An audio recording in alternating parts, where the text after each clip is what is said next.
Les audios, les petits et grands classiques de la littérature, lus par Aïna Jakala.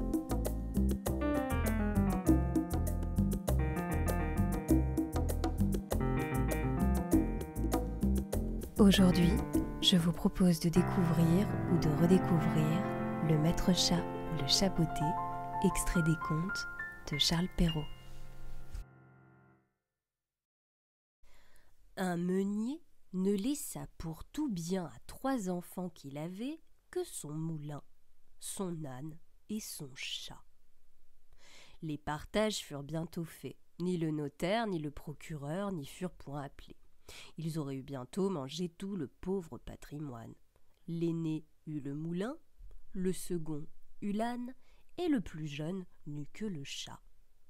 Ce dernier ne pouvait se consoler d'avoir un si pauvre lot. « Mes frères, disait-il, pourront gagner leur vie honnêtement en se mettant ensemble. Pour moi, lorsque j'aurai mangé mon chat et que je me serai fait un manchon de sa peau, il faudra que je meure de faim. » Le chat, qui entendait ce discours, mais qui n'en fit pas semblant, lui dit d'un air posé et sérieux : « Ne vous affligez point, mon maître, vous n'avez qu'à me donner un sac, me faire faire une paire de bottes pour aller dans les broussailles, et vous verrez que vous n'êtes pas si mal partagé que vous croyez. » Quoique le maître du chat ne fît pas grand fond là-dessus, il lui avait vu faire tant de tours de souplesse pour prendre des rats et des souris, comme quand il se pendait par les pieds ou qu'il se cachait dans la farine pour faire le mort, qu'il ne désespéra pas d'en être secouru dans sa misère. Lorsque le chat eut ce qu'il avait demandé, il se botta bravement en mettant son sac à son cou. Il en prit les cordons avec ses 2 pattes de devant et s'en alla dans une garenne où il y avait grand nombre de lapins. Il mit du son et des lacerons dans son sac et s'étendant comme s'il eût été mort, il attendit que quelque jeune lapin, peu instruit encore des ruses de ce monde, vint se fourrer dans son sac pour manger ce qu'il y avait mis. À peine fut-il couché qu'il eut contentement. Un jeune étourdi de lapin entra dans son sac, et le maître chat, tirant aussitôt les cordons, le prit et le tua sans miséricorde. Tout glorieux de sa proie, il s'en alla chez le roi et demanda à lui parler.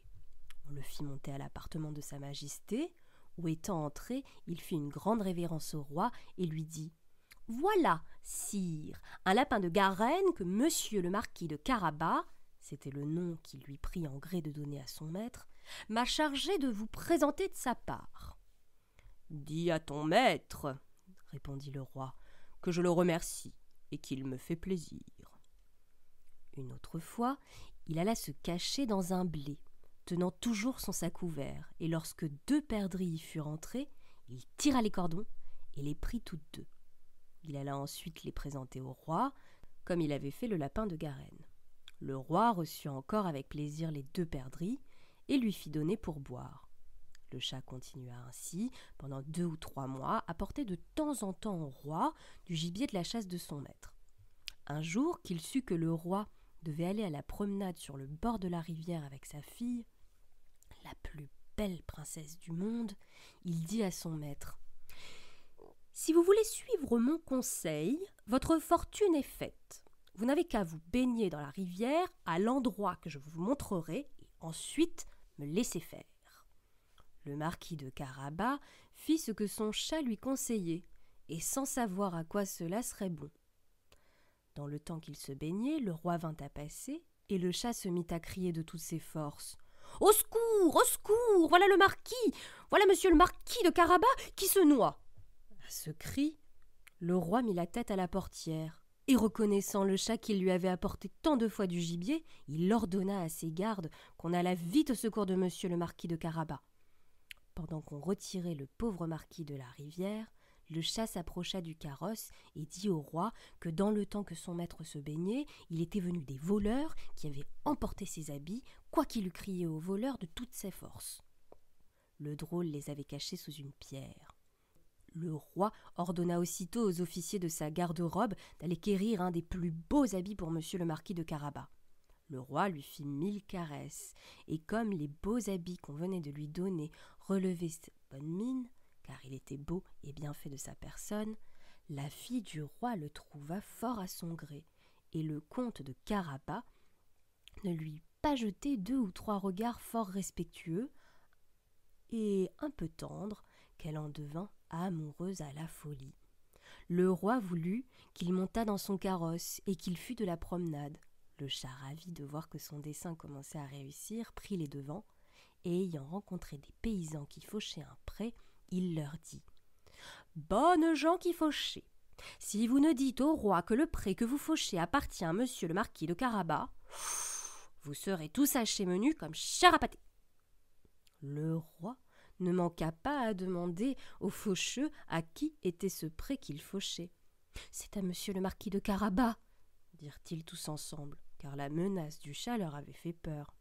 « Vous avez là un bel héritage, » dit le roi au marquis de Carabas.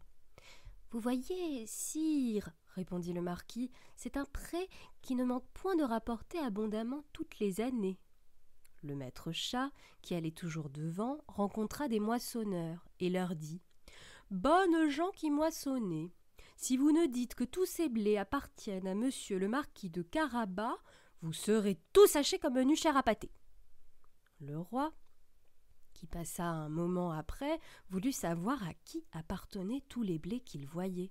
« C'est à monsieur le marquis de Carabas, » répondirent les moissonneurs, et le roi s'en réjouit encore avec le marquis. Le chat, qui allait devant le carrosse, disait toujours la même chose à tous ceux qu'il rencontrait, et le roi était étonné des grands biens de monsieur le marquis de Carabas. Le maître chat arriva enfin dans un beau château dont le maître était un ogre, le plus riche qu'on ait jamais vu, car toutes les terres par où le roi avait passé étaient de la dépendance de ce château. Le chat, qui eut soin de s'informer qui était cet ogre et ce qu'il savait faire, demanda à lui parler, disant qu'il n'avait pas voulu passer si près de son château sans avoir l'honneur de lui faire la révérence. L'ogre le reçut aussi civilement que le peut un ogre et le fit reposer. « On m'a assuré, dit le chat, que vous aviez le don de vous changer en toutes sortes d'animaux, que vous pouviez par exemple vous transformer en lion, en éléphant. »« Cela est vrai, répondit l'ogre brusquement, et pour vous le montrer, vous m'allez voir devenir un lion. » Le chat fut si effrayé de voir un lion devant lui qu'il gagna aussitôt les gouttières, non sans peine et sans péril à cause de ses bottes qui ne valaient rien pour marcher sur les tuiles.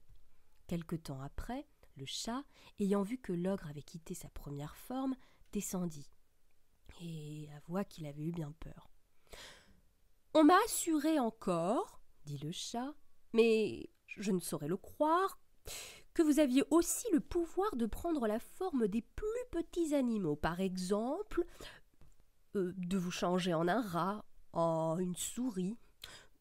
Je vous avoue que je tiens cela tout à fait impossible. »« Impossible !» reprit l'ogre. « Vous allez voir. » Et en même temps, il se changea en une souris qui se mit à courir sur le plancher. Le chat ne l'eut pas plutôt aperçu qu'il se jeta dessus et la mangea. Cependant, le roi, qui vit en passant le beau château de l'ogre, voulut entrer dedans. Le chat, qui entendit le bruit du carrosse qui passait sur le pont-levis, courut au-devant et dit au roi : « Votre Majesté soit la bienvenue dans le château de monsieur le marquis de Carabas. »« Comment, monsieur le marquis ?» s'écria le roi. « Ce château est encore à vous. Il ne se peut rien de plus beau que cette cour et que tous ces bâtiments qui l'environnent. Voyons-les dedans, s'il vous plaît. » Le marquis donna la main à la jeune princesse et, suivant le roi qui montait le premier, ils entrèrent dans une grande salle où ils trouvèrent une magnifique collation que l'ogre avait fait préparer pour ses amis qui le devaient venir voir ce même jour, mais qui n'avaient pas osé entrer, sachant que le roi y était. Le roi, charmé des bonnes qualités de monsieur le marquis de Carabas, de même que sa fille qui en était folle, et voyant les grands biens qu'il possédait, lui dit, après avoir bu 5 ou 6 coups, « Il ne tiendra qu'à vous, monsieur le marquis, que vous ne soyez mon gendre. » Le marquis, faisant de grandes révérences, accepta l'honneur que lui faisait le roi, et dès le même jour épousa la princesse. Le chat devint grand seigneur et ne courut plus après les souris que pour se divertir. Moralité. Quelque grand soit l'avantage de jouir d'un riche héritage, venant à nous de père en fils, aux jeunes gens pour l'ordinaire, l'industrie et le savoir-faire valent mieux que des biens acquis. Autre moralité. Si le fils d'un meunier, avec tant de vitesse, gagne le cœur d'une princesse et s'en fait regarder avec des yeux mourants, c'est que l'habit, la mine et la jeunesse, pour inspirer de la tendresse, n'en sont pas des moyens toujours indifférents. L'histoire est à présent terminée. J'espère qu'elle vous a plu. Merci beaucoup pour votre écoute et à bientôt pour de nouveaux audios. D'ici là, portez-vous bien et n'hésitez surtout pas à liker, sauvegarder et partager la vidéo. Et pourquoi pas à vous abonner à la chaîne. Merci beaucoup.